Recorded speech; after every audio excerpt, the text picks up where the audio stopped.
Teachers of Reddit. What clicked about a pupil after meeting their parents? Story 1. This one broke my heart, and it's something I still think about from time to time. Just a few months into my first year, several 5th grade students were sent home for lice. One was a small blonde girl named Jane, who was fairly quiet and shy.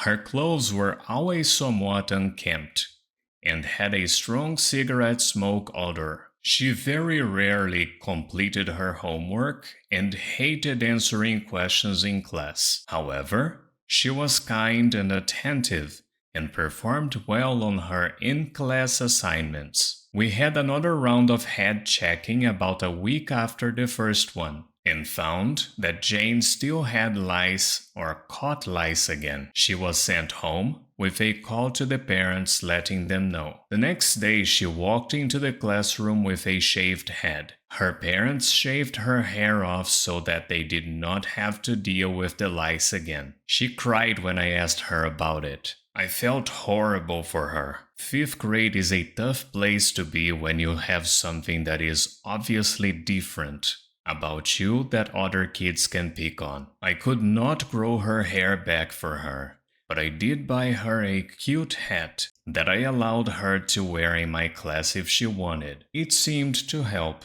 When I met her parents shortly after, they showed up with 3 younger kids who looked about a year apart with the same shaved haircut as Jane. The parents smelled like cigarette smoke and pet urine odor, and I could hear them cursing at their kids in the hallway before I even saw them. Story 2. I was that kid. Father worked shifts, and when he was home, he was doing backyard car repairs to help make ends meet. Not because he didn't earn a good living. He actually did, but because my mother had a problem with gambling. Instead of addressing the problem, he focused on solving the symptoms. I went to school from an unheated house with a mother still in bed and no breakfast in freezing weather, with no coat because she spent the money on gambling. Went for years without medical treatments for the same reason. No toothpaste, no hair conditioner,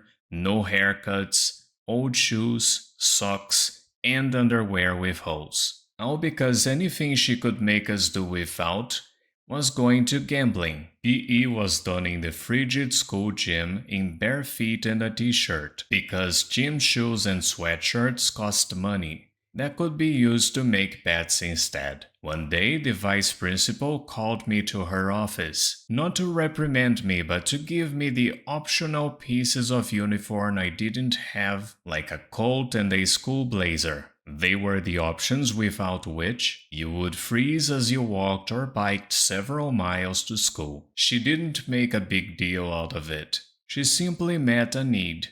Her act of kindness lit a spark in me. To this day, almost 40 years later, I still put money, time, and hard work into caring for others and charity work. I'm the mom who will volunteer at school and quietly contribute anything the teachers are short of. That person, not for recognition or thanks. In fact, I am embarrassed if you do that. It's because nearly 40 years ago, someone cared. Story 3. Obviously an extreme example here, but I had a student, an 8th grader, who was quiet to the point of absolute silence, but who did extraordinarily well with the written word. A few times he showed up with bruises, which I naturally reported, but he was adamant that they were from other students. Surprisingly, his parents came in for the parent-teacher conference and seemed relatively normal, until he went to speak for himself and I saw his father grip his arm so tightly that it left a mark. I understood immediately that his parents basically didn't let him speak at all for fear of reprisal. A few weeks afterward, the kid stopped showing up to school, and word eventually got around that he got caught up in an illicit substance lab explosion in his parents' house and was covered head to toe in 2nd and 3rd degree burns. He came back a month or so later, covered in bandages. He couldn't move, write, or really do anything without excruciating pain. I'd never cried so hard as I did that day. Sorry. I know it got off track, but there are certain stories that stick with you. Story 4. I don't know if this counts, but I used to help tutor ESL to Spanish-speaking immigrants. There was one woman who was super focused and dedicated and was making real improvements from lesson to lesson. But she would miss massive amounts of time because she said she had to work and take care of her kid, and it really hurt her studies. She was stressed and frustrated all of the time, even though she said she loved her job and was doing alright for herself. Then one day, she brought her mother in because she hadn't been to tutoring in a month and needed to come, I guess. That woman was a terror. She wasn't even that old, probably in her late 50s. She yelled at her granddaughter, who also came along, and would smack her randomly, complaining that she was so ill-behaved. It clicked that the woman was missing so much time because she had to babysit her mother just as much as her daughter. I felt so bad for her that she had such a burden and yet so much respect that she would go through so much to take care of her mother. Story 5. College freshman was constantly late, didn't turn work in on time or at all, etc. She had an excuse for every single thing. I wasn't even asking. She just volunteered excuses. After getting a D in my class, which was frankly a bit generous, as her actual grade was a high F, her mother called me. I wasn't allowed to discuss a student's performance with anyone, including their parents, and I told her as much. Her mother then, unprompted, gave me a long string of excuses for her daughter, and oddly, herself. I kind of thought,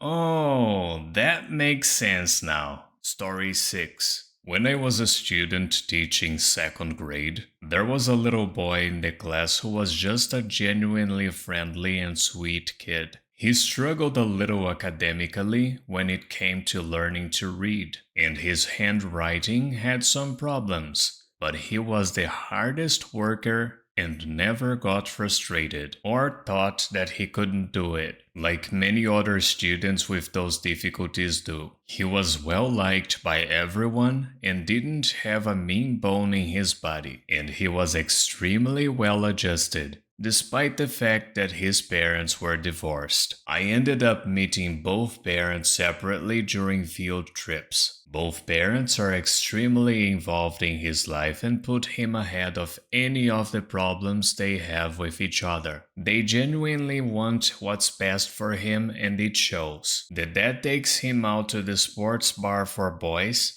where they share root beer, which I thought was really cool. Both parents genuinely are awesome people and great attitudes, and it definitely shows in their kids. Story 7. I was a teacher in a deaf school for many years. Kids lived on campus as well. I would take the kids home for visits on weekends. One kid had a major behavior problem and always screamed and yelled and broke things and was just generally all around disruptive. We got along better than most staff did, so I volunteered to take him home one weekend when he missed his van. When I got to his house, none of his family members even looked at him. He was a teenager by this point. The effing family never took the time to learn sign language. Yeah.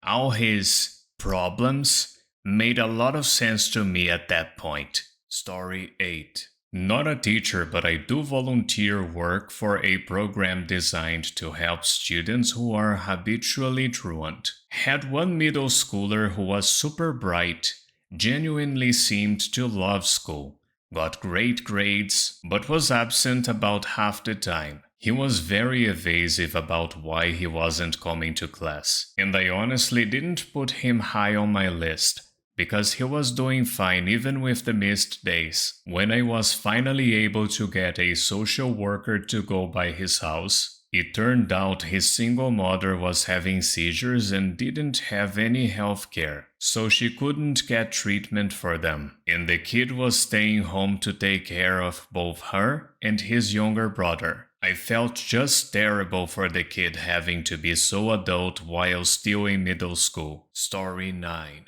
This is less dramatic than the others, but still one of those aha moments. Had an 8th grade student, great kid, 100% responsible, academically talented, and would always speak in short clipped sentences and look like he was a frightened deer about to bolt.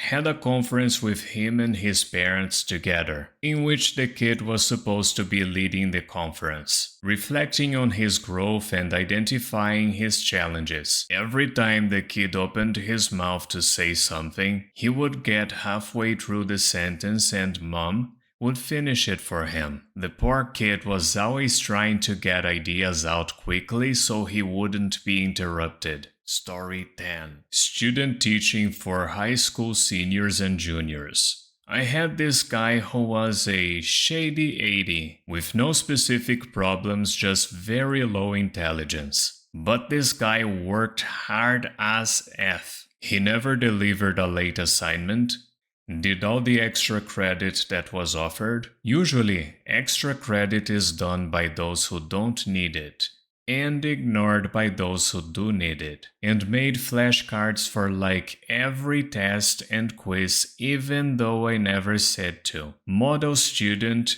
just had low test scores. If it was an assignment that could be done with time and effort, he did it. Unfortunately, tests aren't like that. And that's where he had the most problems. Back to school night comes along and I meet his dad, an NCO in the Marines. Courteous, well-spoken, and completely knowledgeable about all of his son's upcoming assignments and grades. Totally made sense. The kid is getting through with hard work and dedication and pulling off a B average. Amazing what support from parents can do. In most cases, a kid like this would probably be failing most of his classes. Thank you so much for watching. Don't forget to like, subscribe, and activate the bell button to receive notifications to my latest videos.